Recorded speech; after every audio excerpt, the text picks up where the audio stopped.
ലൂക്ക അധ്യായം 11. അധ്യായം 11 എത്ര വാക്യങ്ങളുണ്ട്? 54 വാക്യങ്ങൾ. അധ്യായം 11 എത്ര ശീർഷകങ്ങളുണ്ട്? 8 ശീർഷകങ്ങൾ. അധ്യായം 11:1 പ്രകാരം അവൻ എവിടെ ഇരുന്നാണ് പ്രാർത്ഥിച്ചു കൊണ്ടിരുന്നത്? ഒരിടത്ത് പ്രാർത്ഥിച്ചു കൊണ്ടിരിക്കുകയായിരുന്നു. അധ്യായം 11:1 പ്രാർത്ഥിച്ചു കഴിഞ്ഞപ്പോൾ ശിഷ്യന്മാരിലൊരുവൻ വന്നു പറഞ്ഞു. എന്താണ് പറഞ്ഞത്? കർത്താവേ, യോഹന്നാൻ തൻ്റെ ശിഷ്യരെ പഠിപ്പിച്ചതുപോലെ ഞങ്ങളെയും പ്രാർത്ഥിക്കാൻ പഠിപ്പിക്കുക. അധ്യായം 11:1 ആര് തൻ്റെ ശിഷ്യരെ പഠിപ്പിച്ചതുപോലെ ഞങ്ങളെയും പ്രാർത്ഥിക്കാൻ പഠിപ്പിക്കുക എന്നാണ് ശിഷ്യന്മാർ യേശുവിനോട് പറഞ്ഞത്? യോഹന്നാൻ. 11:1 യോഹന്നാൻ ആരെയാണ് പ്രാർത്ഥിക്കാൻ പഠിപ്പിച്ചത്? തൻ്റെ ശിഷ്യരെ. 11:1 യോഹന്നാൻ തൻ്റെ ശിഷ്യരെ പഠിപ്പിച്ചതുപോലെ തുടർന്ന് വരുന്ന വാക്യഭാഗം എന്താണ്? ഞങ്ങളെ പ്രാർത്ഥിക്കാൻ പഠിപ്പിക്കുക.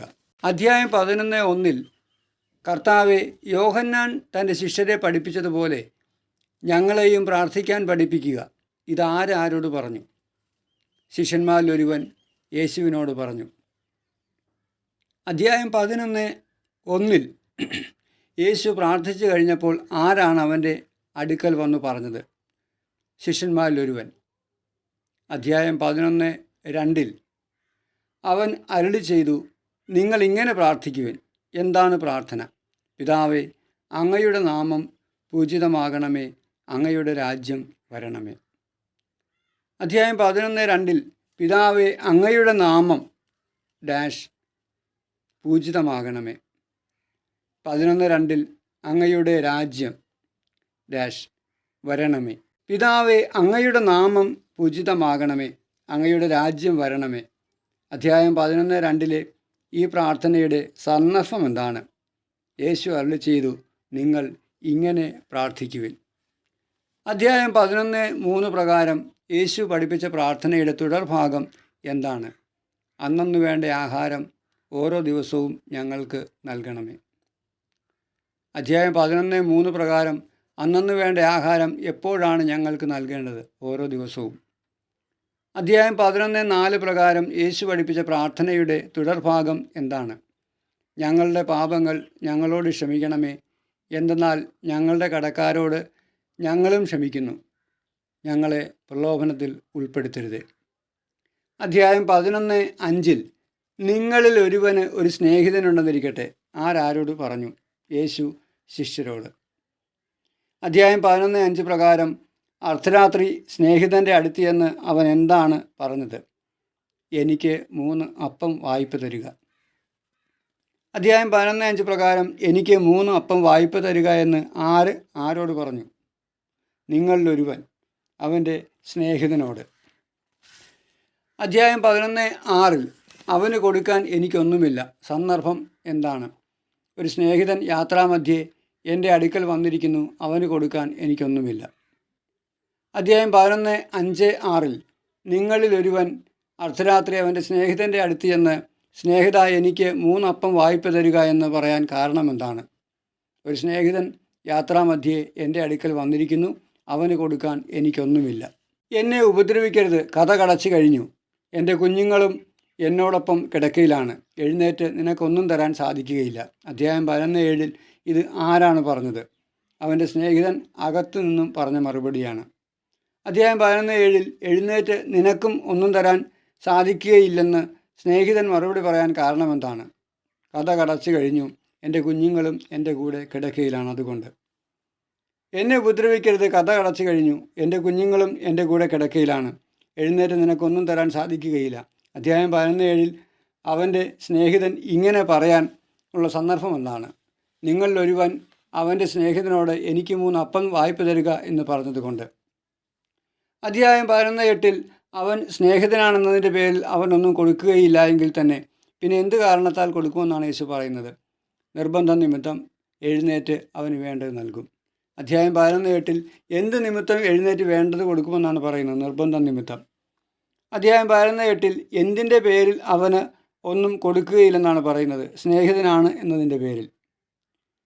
അധ്യായം 11:9 ഞാൻ നിങ്ങളോട് പറയുന്നു, ചോദിക്കുവിൻ ഡാഷ് നിങ്ങൾക്ക് ലഭിക്കും. അധ്യായം 11:9 അന്വേഷിക്കുവിൻ ഡാഷ് നിങ്ങൾ കണ്ടെത്തും. അധ്യായം 11:9 മുട്ടുവിൻ ഡാഷ് നിങ്ങൾക്ക് തുറന്നു കിട്ടും. അധ്യായം 11:10 എന്താണ് പറയുന്നത്? എന്തെന്നാൽ ചോദിക്കുന്ന ഏവനും ലഭിക്കുന്നു, അന്വേഷിക്കുന്നവൻ കണ്ടെത്തുന്നു, മുട്ടുന്നവന് തുറന്നു കിട്ടുകയും ചെയ്യുന്നു. അധ്യായം 11:10 പ്രകാരം ലഭിക്കുന്നതാർക്കാണ്? ചോദിക്കുന്ന ഏവനും. അധ്യായം 11:10 പ്രകാരം തുറന്നു കിട്ടുന്നത് ആർക്കാണ്? മുട്ടുന്നവന്. അധ്യായം 11:10 പ്രകാരം കണ്ടെത്തുന്നത് ആരാണ്? അന്വേഷിക്കുന്നവൻ. അധ്യായം 11:11 യേശു പറയുന്ന വാക്യം എന്താണ്? നിങ്ങളിൽ ഏതൊരു പിതാവാണ് മകൻ മീൻ ചോദിച്ചാൽ പകരം പാമ്പിനെ കൊടുക്കുക? അധ്യായം 11:12 വാക്യം എന്താണ്? മുട്ട ചോദിച്ചാൽ പകരം തേളിനെ കൊടുക്കുമോ? അധ്യായം 11:13 ദുഷ്ടരായ നിങ്ങൾക്ക് എന്തറിയാമെന്നാണ് പറയുന്നത്? മക്കൾക്ക് നല്ല ദാനങ്ങൾ നൽകാൻ. അധ്യായം 11:13 മക്കൾക്ക് നല്ല ദാനങ്ങൾ നൽകാൻ അറിയാവുന്നത് ആർക്കാണ്? ദുഷ്ടരായ നിങ്ങൾക്ക്.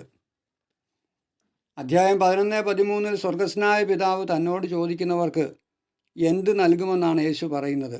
എത്രയധികമായി പരിശുദ്ധാത്മാവിനെ നൽകുകയില്ല. അധ്യായം 11:13 പ്രകാരം എത്രയധികമായി പരിശുദ്ധാത്മാവിനെ നൽകുകയില്ല? ആർക്ക്? സ്വർഗസ്ഥനായ പിതാവ് തന്നോട് ചോദിക്കുന്നവർക്ക്.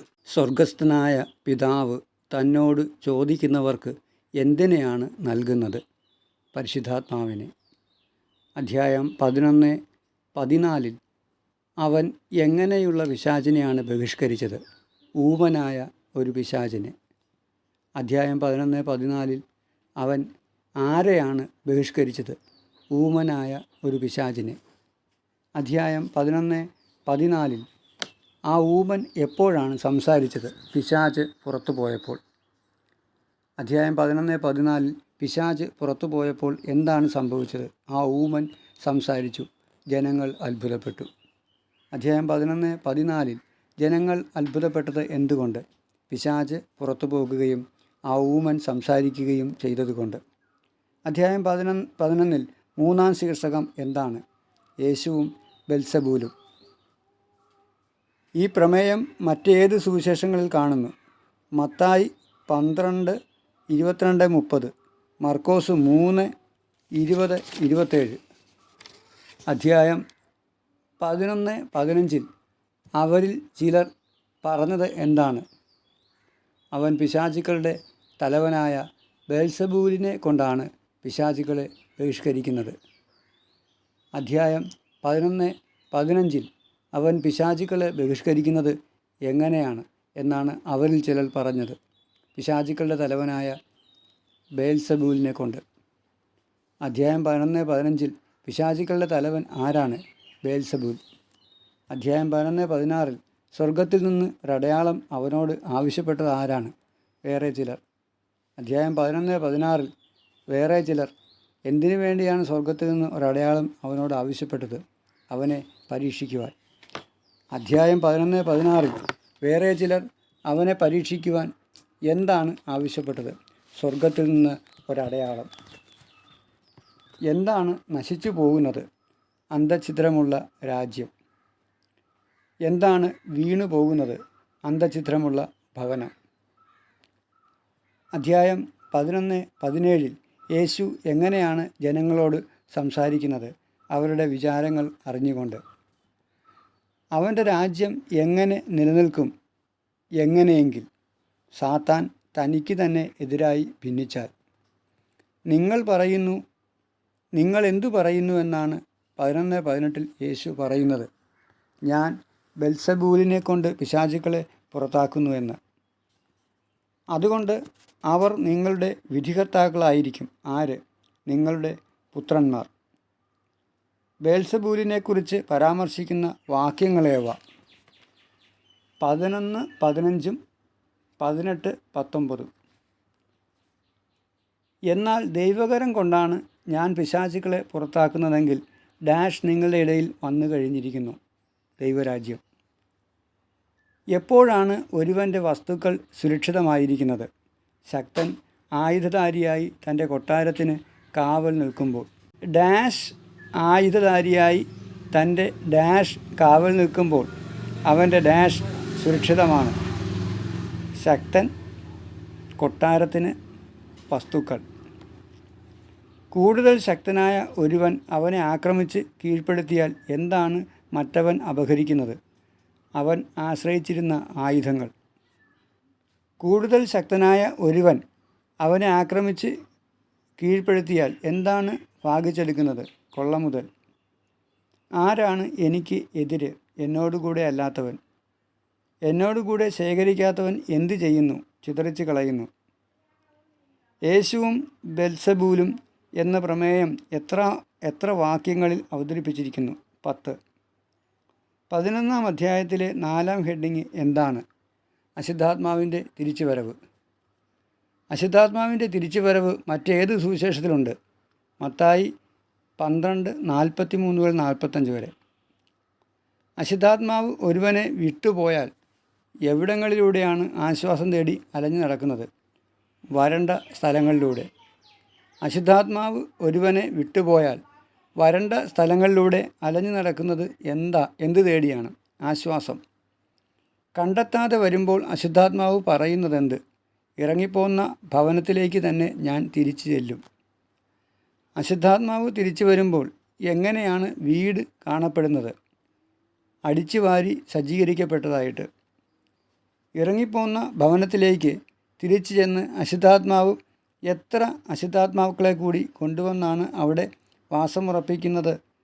അവയുടെ സവിശേഷത എന്ത്? 7 തന്നെക്കാൾ ദുഷ്ടർ. അശുദ്ധാത്മാവ് തിരിച്ചു വന്നാൽ ആ മനുഷ്യൻ്റെ സ്ഥിതി എങ്ങനെയാകും? ആദ്യത്തേതിനേക്കാൾ മോശമായി തീരും.